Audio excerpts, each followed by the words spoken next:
మీ వరకు వచ్చేదాకా దాని బాధ తెలియదు, దాని విలువ తెలియదు.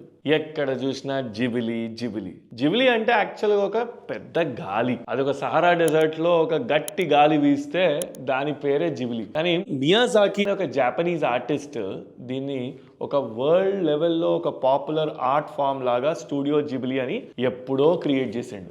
ఏఐ తోటి క్రియేట్ చేసి చాలా క్యూట్ ఉన్నాయి, నేను కూడా చేసిన. కానీ బట్ డీప్ ఇన్సైడ్ ఒక ఆర్టిస్ట్ సైలెంట్గా బాధపడుతుండు. 4 ఏళ్ల డ్రాయింగ్లు, పెయింటింగ్లు, స్ట్రగుల్స్ తర్వాత ఒక స్టైల్ క్రియేట్ చేస్తే ఒక్క క్లిక్ తోటి ఏఐ ఇమిటేట్ చేస్తుంది. సేమ్ ఫీలింగ్ ఒక ఇంజనీరింగ్ స్టూడెంట్కి కూడా.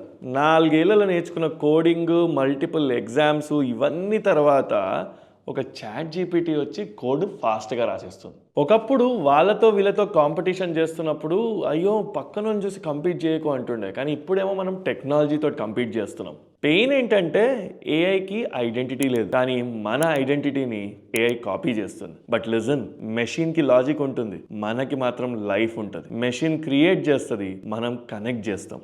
ఆర్ట్ అయినా కెరియర్ అయినా ఏఐని వాడుకో, భయపడకు. ఎండ్ ఆఫ్ ద డే ఎమోషన్ని అర్థం చేసుకునే పర్సన్ మనం ఒక్కరమే. So never ever forget to be a human in the world of AI.